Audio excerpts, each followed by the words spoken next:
Hello, students. Welcome back to Taxonomy and Economic Botany classes. This lecture is for Paper 5, 5th semester botany students of BSc course in Bangalore Central University. The topic for today's discussion is salient features of the family Cucurbitaceae.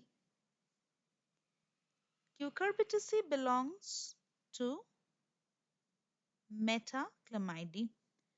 Now, before we start, we must all know what is Metaclamidae. I know all of you must be knowing about this, but just briefly define Metaclamidae in a line. It is a group of dicotyledonnae that comprises of plants bearing flowers with fused or united petals. Okay, so this group of dicotyledonnae bears flowers which have petals that are united. Now we'll talk about its salient features. Before coming to that, let's quickly see the learning objective. The learning objective is to study the distinguishing features, locally available species, and economic importance of the families. The learning outcome will be that the students will be familiar with the unique characteristics and economically important plants of this family, and they will acquire the skill of identifying and assigning plants to the respective families. So now let's start with the classification part. It belongs to the class Dicotyledonnae, subclass Metaclamidae, order Cucurbitaceae, and family Cucurbitaceae. This family is also known as the pumpkin family. The cucurbits are also known as the pumpkin family or commonly called gourd family. Now, these plants are normally found to grow in tropical and temperate areas.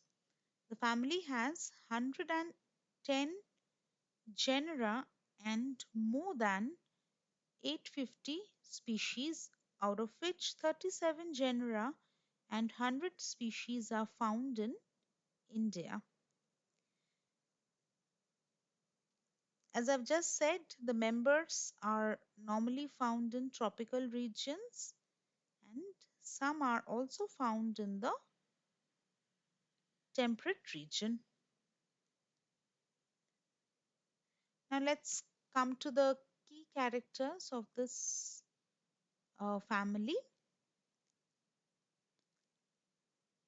Most of the members are annual vines.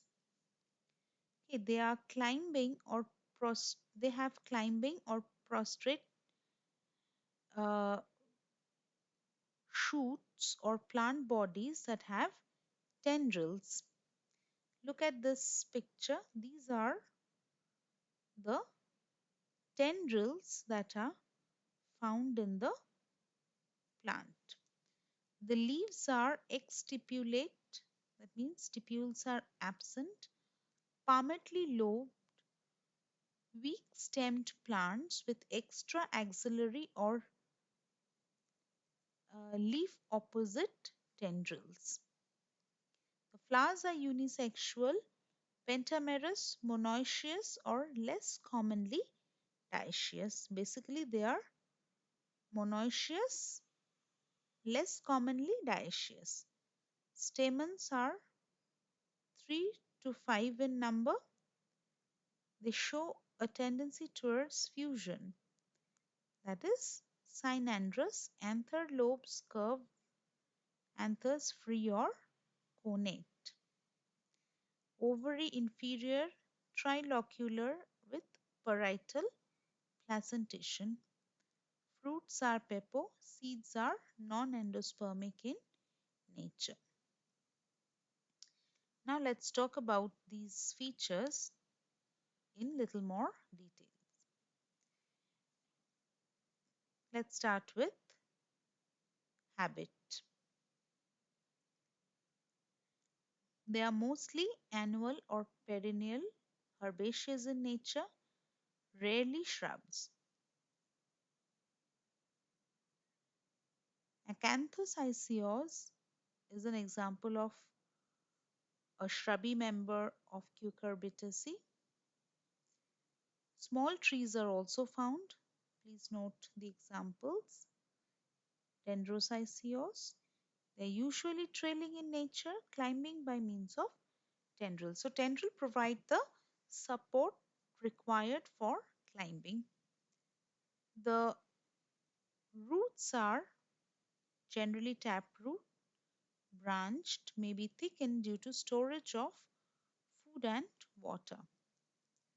The stems are herbaceous, climbing, angular, fistular, branched in nature. Then we'll move on to the leaves. The leaves are alternate, petiolate, that means they have a petiole to it, a stalk to it. Petiole long and hollow, simple, lobed, exstipulate, palmately veined, tendrils present in the axil of leaf or opposite to the leaf. Okay. Now in this plant, in Acanthocyceos, the leaves are absent but thorns are present. Now we'll talk a little about the morphological nature of the tendrils. According to Brown, it is a modified bracteole. It's a modified bracteole. Okay. Angler, on the other hand, considered it to be modified stipule. Muller regarded the upper portion of the tendril as a modified leaf and lower stip portion as the axis. The tendrils originate as stipules as shown by their lateral position to leaf base and being rarely paired. Then we'll come to the inflorescence. The flowers are generally solitary or racemose or cymose panicles. The flowers now are regular, mostly unisexual and rarely bisexual. This is very, very important. They are mostly unisexual and rarely bisexual. Okay, the important example for this is Pseudopeppon. They are incomplete in nature, epigynous, small or large, mostly white or yellow, and pentamerous in nature.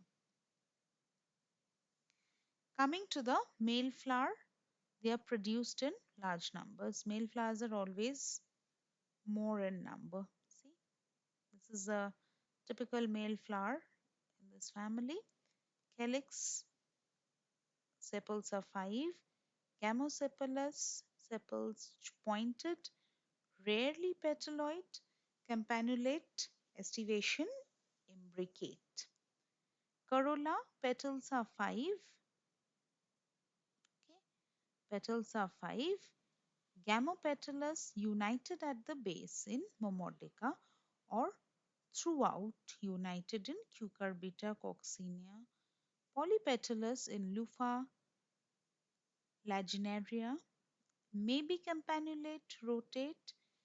Estivation can be imbricate or valvate. Okay. Coming to androecium, the stamens here are 5 in number. Cynandrous. Cynandrous means what? Anthers and filaments are fused. Okay, so the cynandrous, this is very important in Cucurbitaceae. Sometimes free or combined to form a central column. Anthers dithecous, extrors, dehiscence longitudinal or in curves, and Androecium may be modified in one of the following ways. Okay. Now, androecium of Cucurbitaceae, let's talk a little more about that.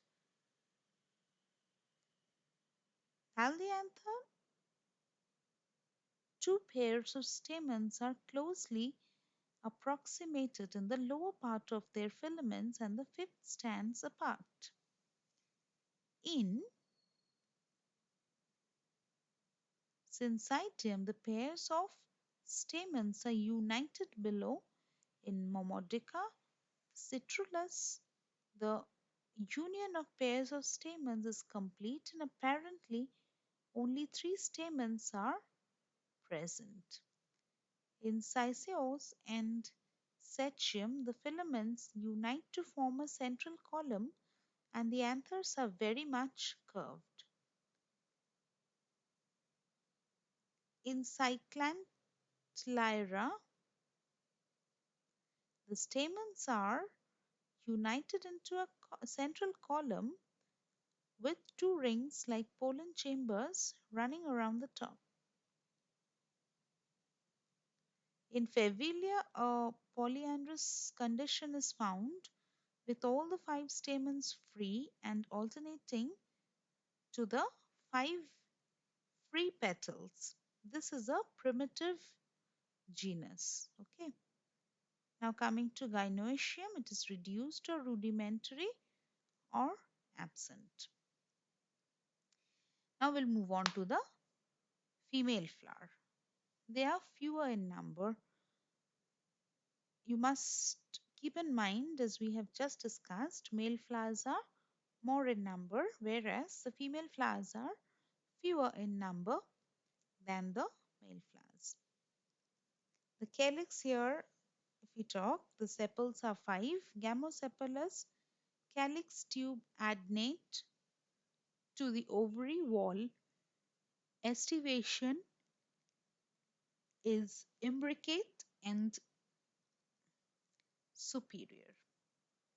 Corolla, petals are five in number, gamopetalous inserted on calyx tube, estivation imbricate and superior. Androecium, the staminodes here 0, 3, 5. Gynoecium tricarpillary, syncarpous ovary inferior, unilocular, that means single locule with parietal placentation. The intruding placenta make the ovary to appear trilocular. You can observe this from the cross section through the ovary. In Lupha, the ovary is narrow and ultimately 3 to 4 celled and apparently of the axile type. In Setium, the ovary is unilocular with only a single ovule and ovule bitegmic, style stout and columnar and bears a forked stigma for each carpel. The stigmas are commissural, that is, stand above the dividing lines between the carpels.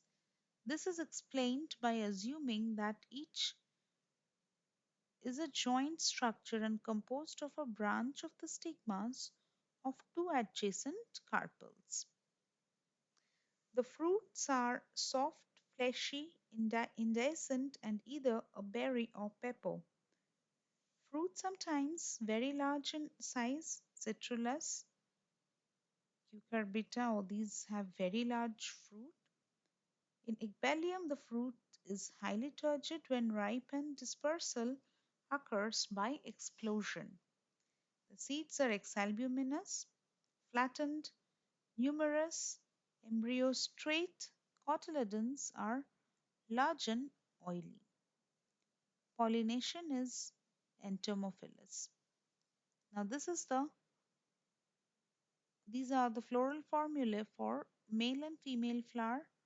As I have said previously, please do learn the symbols and the letters along with their meaning. And now finally we arrive at the floral diagrams. This is the floral diagram for male flower and this one for the female flower in Cucumis sativus. Now, studying a family without its economic importance has got no value. So now let's talk about the economic importance of the cucurbits. Cucumis mellow, in Hindi we call it kharbuza. The fruits are edible. The varieties are Cucumis mellow, Varma modica, then Cucumis sativus ascira, then coming to Citrullus vulgaris, we call it tarboos. The fruits are large and ripen during summer. It is cultivated on the sandy beds of the rivers. Okay. Now, Citrullus vulgaris var fistulosus is tinda, which is used as vegetable. Cucurbita maxima is known as kaddu in Hindi. Cucurbita pepo is safed kaddu. Both are used as vegetable. Benin casa hipeda is peta. It is used as vegetable. Laginera vulgaris is popularly known as lauki. The fruit is commonly used as vegetable. From ripe fruit shells, sitar is made. Sitar is a uh, musical instrument. Rather, more precisely, it's a string instrument, and it is made from the ripe fruit shells of this fruit. Trichosanthis dioica is parval. Fruits are used in vegetable preparations. Lufa acutangula is known as torai. It is also a very popular vegetable. Omodica charantia, we all know, is famous. Karela. The fruits are bitter and is used as vegetable preparation. It is useful in gout and rheumatism. Not only this, it is also used to control blood glucose level. Means very useful for diabetic patients. Now coming to medicinal importance. Okay, Citrullus colocynthis. The fruits produce the alkaloid colocynthine. Fruits and roots are used against snake bite. Ecballium elaterium fruits produced elaterium of medicine which has narcotic effect and useful in hydrophobia. Ornamental, some plants, namely Ecballium, Sessium, Syceos, are grown in garden. These are a list of very important members of Cucurbitaceae. Please try to learn up the correct spelling of the scientific names.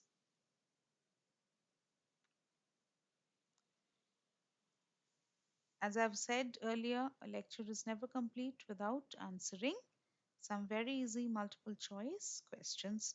I would request each one of you to study the slides well before you come to answer these questions.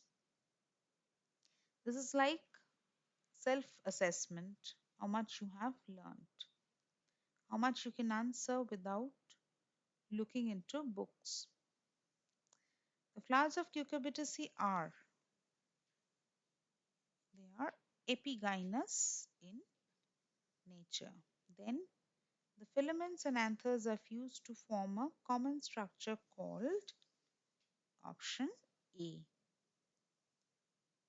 So these are the few references which were used for doing or for making this particular lecture. If you find it difficult or if you have any confusion anywhere, please feel free to ask the respective teachers. Thank you so much for your kind attention. Goodbye.